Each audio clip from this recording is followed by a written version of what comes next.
Hello everyone, welcome to Victoria's Action Figure Cantina.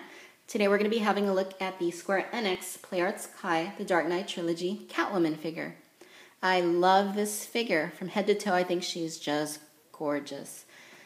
This is my favorite out of the three Dark Knight Trilogy Play Arts Kai figures that I have.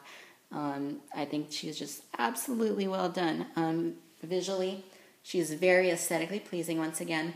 And the detail on her is very nicely accomplished. So just as a heads up, this is probably the only time you're going to see her standing in this video. Reason being is that she has those spiked heels with the serrated knives on them, as you can probably see right there. Dangerous.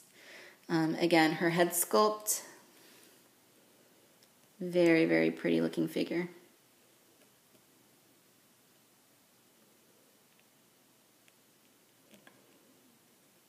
I think they capture the essence of the character in the film very, very nicely with this character. It just kind of, with the figure, it embodies the spirit of what we saw in the film. Love the detail, love the detail. All the little detailing here on her outfit, her boots. I like how her suit has more of a matte look to it, yet her boots and her gloves are a little more on the shiny side. I love the translucency at the bottom of the hair, gives it that more realistic look. Just a very, very, very nicely done figure, if not slightly exaggerated from real life. Now, I haven't been a huge fan of what Square Enix has been doing with these Dark Knight figures as far as the dullness of the figures. They kind of leave have been leaving like Joker and Batman, and to a much lesser extent Catwoman, with a somewhat unfinished look. There's just not a lot of gloss on them. But while I hated the way it looked on Batman and also on Joker to a lesser degree, I think on Catwoman it actually looks pretty good. So Catwoman is very nicely articulated. She's got a lot of nice little joints that mimic Batman's. She's got a ball-jointed head, which doesn't have a whole lot of movement because of the hair, but, it moves enough. She has ball-jointed shoulders, silhouette at the bicep, ball-jointed elbow, rotating, ball-jointed wrist. She's got a ball-jointed upper torso, ball-jointed lower torso, ratcheted, ball-jointed hips, double-jointed, ratcheted knees, and ball-jointed ankles.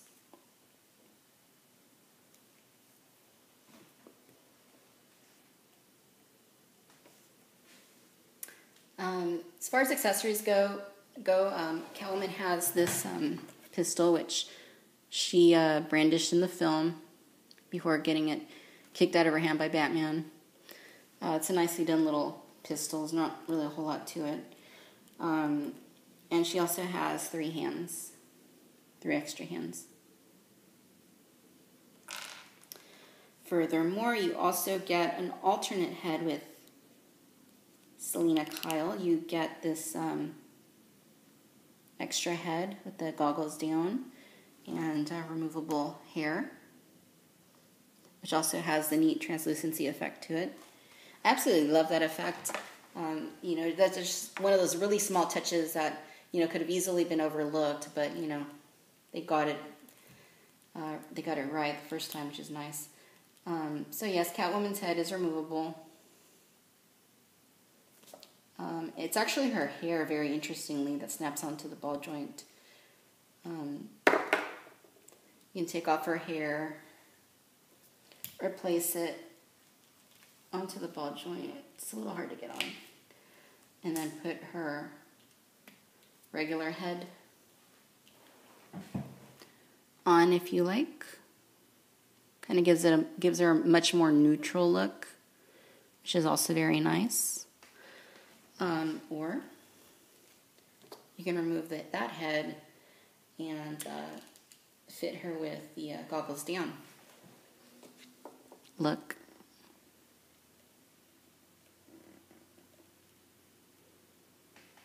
Also a very nicely done head. Overall, of course, I prefer the goggles up version, but I think either way she looks pretty good.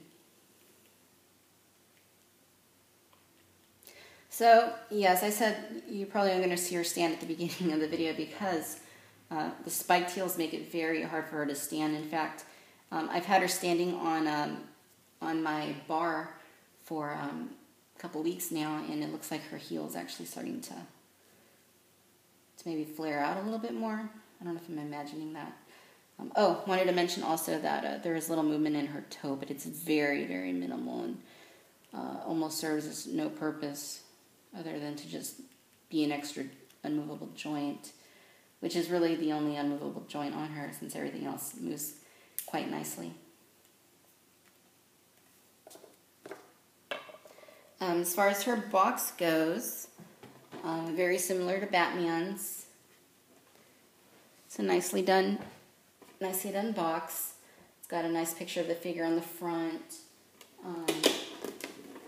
Inside, it's got a pretty neat little bio on right in here in the flap on Catwoman. You can see her stand in the box. Haven't set it up yet. And then also the bat symbol on her window just says meow. I like it. In relation to Batman, the size is a little weird.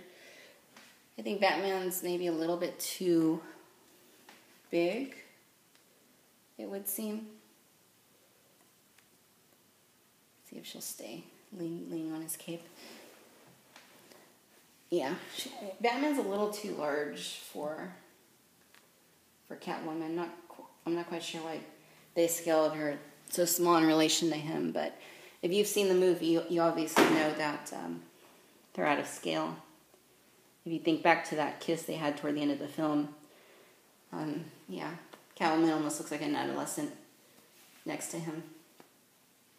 So it would have been nice if they would have scaled these a little bit closer, but as standalone pieces, they look great. I mean, it's kind of hard for me to imagine putting them that close to each other on a shelf or display. Let's give you a close-up at Batman's head real quick since we didn't really get a close-up in the previous review.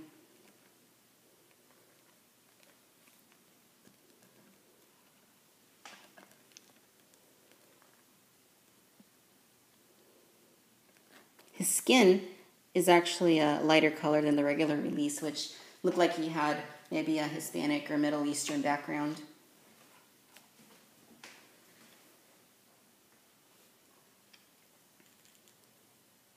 See if we can get her to stand. Yeah, she's standing. All right, so that's pretty much it. That's Catwoman for you. She's my personal favorite of the three that I have, Batman, Catwoman, and Joker. Not quite sure if I'm going to get Bane. I'm having a hard time wrapping my head around his massiveness. He just looks a little too far out. Way too exaggerated compared to what he was in the film, which is unfortunate because I'd love to complete the set.